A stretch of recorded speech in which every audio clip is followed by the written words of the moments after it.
అంటే ఇక్కడ కూడా ఇక్కడ రియల్ ఎస్టేట్ కూడా చాలా డల్ గా ఉంది. ఒక ఫ్రీజ్డ్ మోడ్ లో ఉంది.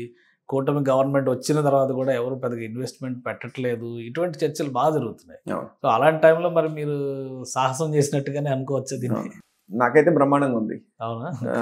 ఎందుకంటే మెయిన్ బిజినెస్ లో కావాల్సింది ఏంటంటే కేశవ్ గారు, ఒక మనిషి మీద ట్రస్ట్. దట్టు ఎవరైతే రన్ చేస్తున్నారో వాడి మీద ట్రస్ట్ కావాలి ముందు. జనరల్గా రియల్ ఎస్టేట్ బిజినెస్ ఎట్లా రన్ అవుతుంది అని అంటే, ఎస్పెషల్లీ నేను చేసే దాంట్లో ఒక బస్కి లేకపోతే ఒక కార్కి ఒక 4 చక్రాలు ఉన్నట్టు, లేకపోతే ఒక ఇల్లు కట్టాలి అని అంటే 4 పిల్లర్స్ ఉన్నట్టు, మా దాంట్లో కూడా 4 ఉంటారు. డబ్బులు పెట్టేవాళ్ళం, డెవలపర్స్ అనుకోండి. రెండోది కొనుక్కునే కస్టమర్. ఓకే, మూడోది వచ్చేసేసి ఏజెంట్స్. మనకి ఇక్కడ దాదాపుగా కేబీపీలో ఇప్పుడు 1000 ఏజెంట్స్ ఉన్నారు ఈ రోజున. దగ్గరగా మనకి విత్ ఇన్ నో టైం, అంటే 3 months పీరియడ్లోనే దాదాపుగా మనకు ఒక 1000 ఏజెంట్స్ని మనం వీఆర్ ఏబుల్ టు రిక్రూట్.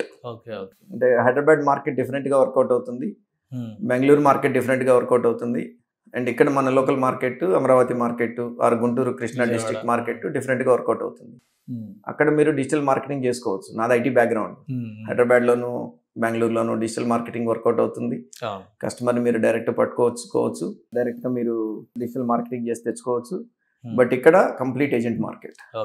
ఏజెంట్స్ని కాదని, సో డైరెక్ట్ కాంటాక్ట్స్ ఉంటేనే వర్కౌట్ అయ్యే అవకాశాలు ఎక్కువ ఉంటాయి. అంటే ఏజెంట్స్తో వాళ్ళ కస్టమర్స్కి, అంటే ఇప్పుడు 4 ఎవరనంటే ఒకళ్ళు రైతులండి అమ్మేవాళ్ళు, ఒకళ్ళు నేను కొనేవాడిని, తర్వాత ఏజెంట్స్, అండ్ 4 వాళ్ళు కస్టమర్స్.